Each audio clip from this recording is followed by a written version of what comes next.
믿음과 행함, 참 성화의 표준. 1881년 3월 8일자 리뷰앤드 헤럴즈의 기사.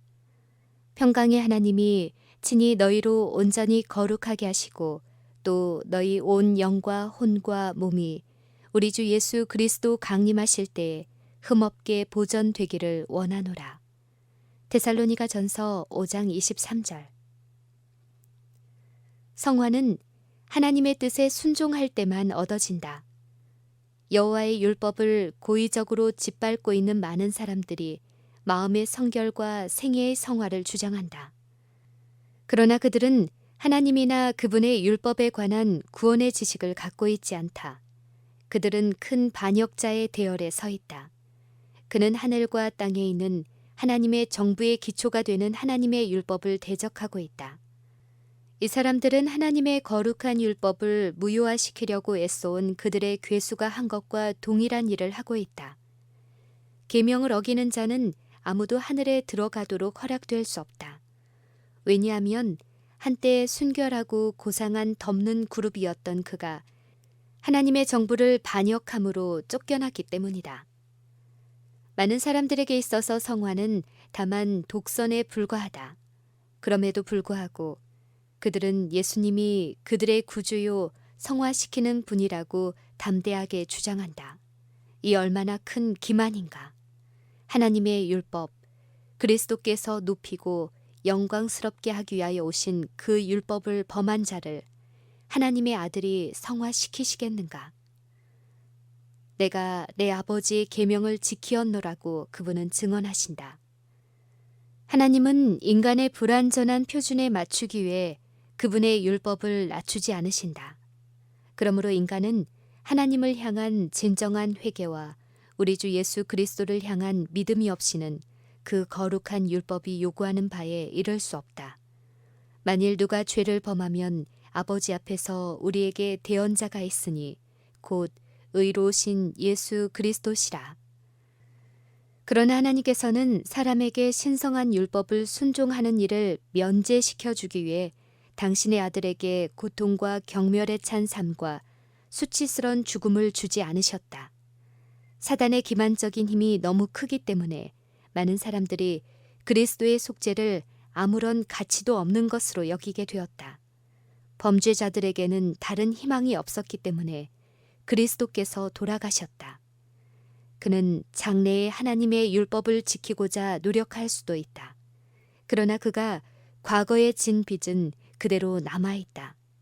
그래서 율법은 그에게 죽음의 선고를 하지 않을 수 없다. 그리스도께서는 죄인 스스로가 갚을 수 없는 그 빚을 갚아주기 위해 오셨다. 그러므로 그리스도의 속죄의 희생을 통하여 죄인에게는 또 다른 시험이 허락되었다. 사단의 궤변. 그리스도의 죽음이 율법을 대신하는 은혜를 가져왔다는 것이 사단의 궤변이다.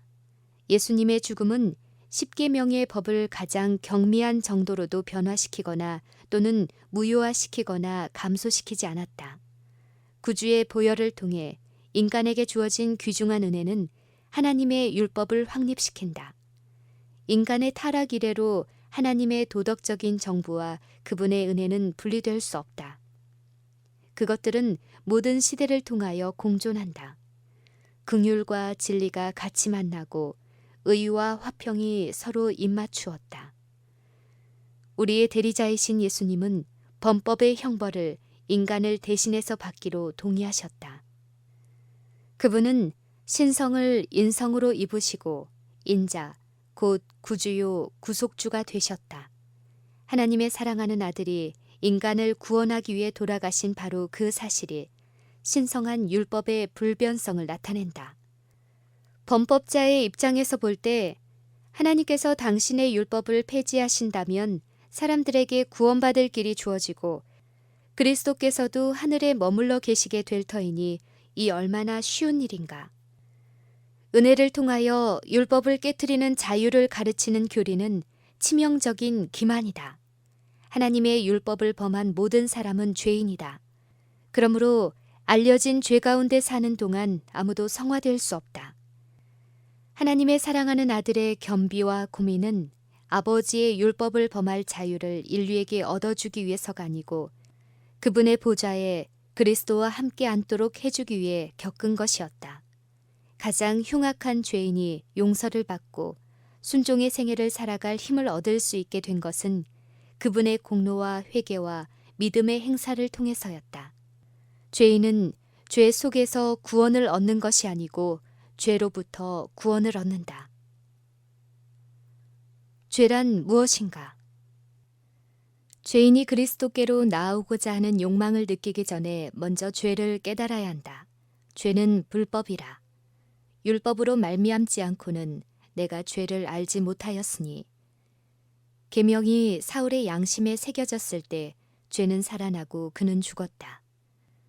그는 하나님의 율법으로 정죄받은 자아를 보게 되었다. 죄인이 죄를 구성하고 있는 것이 무엇인지를 알지 못하면 자기의 유죄를 깨달을 수 없다. 사람이 그리스도를 믿기만 하면 하나님의 율법을 순종하든지 불순종하든지 별로 중요한 일이 아니라고 주장하는 한 성경상 성화를 경험하기란 불가능하다. 하나님의 율법을 지킨다고 공언하면서 여전히 마음으로는 죄악에 탐닉되어 있는 자들은 참된 증인에 의해 정죄를 받는다. 그들은 진리의 지식에 부유하다고 주장한다. 그러나 그들은 진리의 거룩한 원리와 조화를 이루지 못하고 있다.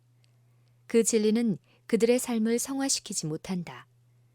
하나님의 말씀은 계명을 지킨다고 공언하는 자의 생활이 그의 믿음과 모순되는 것을 눈멀고 공고하고 가난하고 벌거벗었다고 선언한다. 하나님의 율법은 그 모습 그대로 인간을 완전히 반사하여 그에게 정확한 모습을 보여주는 거울이다. 어떤 사람들은 그 묘사를 외면하고 잊어버릴 것이다. 그런가 하면 다른 사람들은 율법에 대하여 독설적인 말을 하고 마치 그렇게 하는 것이 그들의 성품의 결함을 치료하는 것인 양 행동한다. 율법에 의해 정죄의 선고를 받는 또 다른 사람들은 그들의 범죄를 회개하고 그리스도의 공로를 믿는 믿음을 통하여 그리스도인의 품성을 완성할 것이다. 그들이 거절하는 빛에 의해 정죄의 선고를 받음. 온 세상은 하나님께서 보실 때 그분의 율법을 범하는 죄를 짓고 있다. 절대 다수가 계속해서 범죄할 것이며 하나님과 원수가 될 것이므로 어느 누구도 스스로 죄 없다 하거나 순종하고 있다고 할 근거가 없다. 피상적인 관찰자에게는 본성적으로 얌전한 사람들, 교육을 받고 세련된 사람들이 생활에 완전한 것처럼 보일 수도 있다. 사람은 외모를 보거니와 나 여호와는 중심을 보느니라. 생명을 주는 하나님의 말씀의 진리가 양심에 제시되었을 때 그것을 슬기롭게 받아들여서 성실하게 생활에 실천하지 않으면 아무도 하늘나라를 볼 수 없다. 어떤 사람들은 신기로움 때문에 그 진리들에 대해 매력을 갖지만 하나님의 말씀으로는 받아들이지 않는다. 그들 앞에 빛이 주어질 때 그것을 받아들이지 않는 자들은 그것에 의해 정죄의 선고를 받을 것이다. 이 땅 위의 모든 회중 가운데는 구원에 줄이고 목말라하면서 만족을 얻지 못하는 영혼들이 있다. 밤낮으로 그들의 마음은 내가 구원을 얻기 위해 무엇을 할 것인가 하는 짐에 눌려 있다. 그들은 하나님 앞에서 의롭게 되는 길을 배우고자 원하면서 인기 있는 설교에 열심히 귀를 기울인다. 그러나 너무도 흔히 그들은 웅변조에 듣기 좋은 열변만을 들을 뿐이다. 종교 집회마다 실망스럽고 슬픈 마음들이 있다. 목사는 회중들에게 하나님의 율법을 지킬 수 없다고 설교한다. 그는 말한다. 오늘날은 율법이 인간을 속박하지 않는다. 그대들은 그리스도를 믿어야 한다. 그분께서 그대들을 구원해 주실 것이다. 믿기만 하라. 그리하여 목사는 감정을 그들의 표준으로 삼도록 가르치고 지적인 믿음을 그들에게 주지 않는다. 그는 매우 진실한 것처럼 공언할 것이다. 그러나 그는 번민하는 양심을 거짓 희망으로 진정시키고자 노력하고 있다. 당의를 입힌 영적 독소. 많은 사람들은 하나님의 율법을 거절하면서도 그들이 그리스도를 믿는다고 고백하기 때문에 하늘 가는 길로 가고 있다고 생각하도록 지도받는다. 그러나 그들은 하늘 대신에 멸망으로 가는 길을 가고 있었다는 것을 마침내 발견할 것이다. 영적인 독소는 성화의 교리로 당위가 입혀져 사람들에게 주어졌다. 수많은 사람들은 그들의 신념에 정직하기만 하면 안전할 것이라고 생각하면서 그것을 열심히 삼킨다. 그러나 정직이 오류를 진리로 바꾸지는 못할 것이다. 사람이 독을 음식이라 생각하고 삼킬 수 있다. 그러나 그의 순진이 그 독성에서 그를 구해내지 못할 것이다. 하나님께서는 당신의 말씀을 우리의 안내자가 되도록 주셨다.